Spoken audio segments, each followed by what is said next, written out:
Bonjour à tous, bienvenue dans votre émission Chine-France, le journal, votre émission quotidienne d'information sur Mandarin TV. Tout de suite, les titres de ce journal. Le représentant permanent de la Chine auprès des Nations Unies appelle à une coopération Chine-Union européenne renforcée pour relever les grands défis mondiaux. Le premier hôpital temporaire de Changchun a commencé à recevoir des patients touchés par une résurgence de la Covid-19. Changchun et Jilin ont également distribué des millions de kits d'autotest pour accélérer le dépistage de masse. La Chine prévoit de nouvelles mesures favorables au marché de capitaux et un nouveau projet de règlement entend protéger les mineurs sur Internet. Zhang Jun, représentant permanent de la Chine auprès des Nations Unies, a appelé mercredi 16 mars à renforcer la coopération entre la Chine et l'Union européenne pour relever les grands défis mondiaux. Le monde d'aujourd'hui est confronté à de nombreux défis d'envergure globale. La Chine et l'Union européenne sont deux importantes forces de maintien de la paix dans le monde, deux marchés de premier plan dans la promotion du développement commun et deux grandes civilisations aspirant à promouvoir le progrès de l'humanité, a déclaré le représentant permanent de la Chine auprès des Nations Unies, Zhang Jun. La Chine et l'Union européenne ont la responsabilité et la capacité de renforcer la coopération mondiale, a-t-il affirmé lors d'un événement Chine-Union européenne sur les femmes et la biodiversité. Nous devons donner la priorité au développement et promouvoir la mise en œuvre de l'agenda 2030. Nous devons travailler ensemble pour lutter contre le changement climatique, préserver la biodiversité et faire en sorte que la deuxième partie de la COP15, la conférence des Nations Unies sur la biodiversité, soit une réussite. Nous devons renforcer la coopération tripartite avec les pays en développement afin de promouvoir l'égalité des sexes et l'autonomisation des femmes, a-t-il indiqué. La Chine est disposée à approfondir sa coopération avec l'Union européenne et ses États membres, à défendre les objectifs et les principes de la Charte des Nations Unies, à sauvegarder le multilatéralisme et à encourager les Nations Unies à faire davantage d'efforts pour relever les défis mondiaux, a ajouté M. Zhang.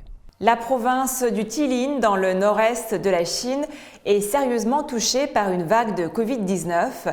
Dans la ville de Changchun, les personnes infectées sont désormais traitées dans un nouvel hôpital temporaire alors que les autorités renforcent les mesures de contrôle et de prévention. Il n'a fallu que 5 jours aux autorités pour que cet hôpital temporaire soit opérationnel. Disposant de 1500 lits, l'hôpital accueille des patients présentant des symptômes légers. Cette installation fait partie d'un énorme réseau mis en place pour faire face à l'augmentation des cas de Covid-19. Des produits de première nécessité sont fournis aux patients. Le personnel médical doit être désinfecté avant de se rendre dans la zone. Pendant ce temps, dans la ville de Jilin, 5 hôpitaux temporaires ont déjà été mis en service et 3 autres, avec quelques 7000 lits supplémentaires, sont en construction. Changchun et Jilin, ces deux villes du nord-est de la Chine, durement touchées par la dernière résurgence de la Covid-19, ont également distribué plusieurs millions de kits d'autotests d'antigènes aux habitants, dont les élèves, afin d'accélérer le dépistage de masse. Mercredi 16 mars à 16h, Changchun, capitale provinciale du Jilin, avait distribué plus de 3,34 millions de kits d'autotests à ses arrondissements urbains et à la ville de Wushu. La ville de Jilin avait quant à elle distribué mercredi des kits d'autotests aux groupes clés, dont les élèves des écoles primaires, des collèges, des lycées et des universités, ainsi qu'aux employés des grandes entreprises. Les autorités provinciales de la santé ont rappelé aux habitants que toute personne testée positive en utilisant les kits d'autotest devait immédiatement se signaler à son quartier, à son village ou à son centre local de prévention et de contrôle des maladies. Les résultats positifs des tests présentés par ces kits ne peuvent constituer la seule base diagnostique pour les infections confirmées de Covid-19. Des tests d'acide nucléique approfondis seront réalisés avant un diagnostic final. Les citoyens testés positifs en utilisant les kits d'autotest doivent rester où ils se trouvent et s'isoler de leur famille. Ils doivent attendre les professionnels de santé pour prélever leurs échantillons, ont indiqué les autorités locales. La Chine va déployer des mesures favorables à ses marchés de capitaux, a annoncé mercredi le vice-premier ministre chinois Liu He, cité par l'agence de presse Chine Nouvelle. Toutes les politiques qui ont un impact significatif sur les marchés de capitaux doivent être coordonnées à l'avance avec les départements de gestion financière afin de maintenir la stabilité et la cohérence des attentes politiques, a déclaré le vice-premier ministre Liu He lors d'une réunion du comité de stabilité et de développement financier. La Chine encourage le développement régulier et sain de l'économie par l'intermédiaire de plateformes et les investisseurs institutionnels à long terme à augmenter leurs avoirs en actions, a-t-il ajouté. Le vice-premier ministre chinois a indiqué que Pékin prendra des mesures pour soutenir son économie au premier trimestre et prévenir les risques dans son important secteur immobilier.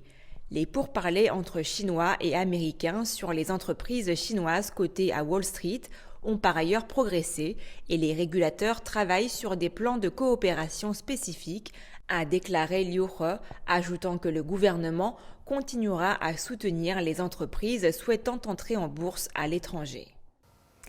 Plus de 6 mois après les premières réformes réduisant le temps de jeu en ligne des jeunes, la Chine veut davantage protéger les mineurs. En témoignent les nouvelles règles proposées par l'administration du cyberespace de Chine. Ce projet, s'il devient un règlement, imposera plusieurs obligations aux fournisseurs de services en ligne et aux fabricants de produits connectés. La Chine poursuit ses efforts pour protéger les mineurs sur Internet. Après avoir limité leur temps de jeux vidéo en instaurant un couvre-feu, elle prévoit d'aller plus loin afin de couvrir l'ensemble des services en ligne. Le 14 mars, l'administration chinoise du cyberespace, organisme fixant des règles pour les activités en ligne, a dévoilé un nouveau projet de règlement pour protéger la santé physique et mentale des jeunes, ainsi que leurs droits et intérêts légitimes en ligne. Ouvert aux commentaires du public jusqu'au 13 avril, il impose une série de règles aux fournisseurs de services sur Internet, comme les jeux vidéo et les réseaux sociaux. Il s'adresse également aux entreprises de matériel, dont les fabricants de smartphones et d'ordinateurs. Le projet de règlement de l'administration chinoise du cyberespace obligerait les fournisseurs de services en ligne à respecter certaines règles. Il devrait mettre en place un mode jeunesse ou un espace spécial pour les mineurs en indiquant des limites claires en termes de temps d'utilisation, de contenu et de fonctionnalités. Ces fournisseurs de services seraient également obligés de prendre en compte la santé physique et mentale des jeunes lors de la conception, du développement et de l'exploitation de leur plateforme et de publier un rapport sur la responsabilité de la protection des mineurs en ligne chaque année. La Chine souhaite par ailleurs forcer les entreprises à établir et à améliorer des systèmes de lutte contre l'addiction.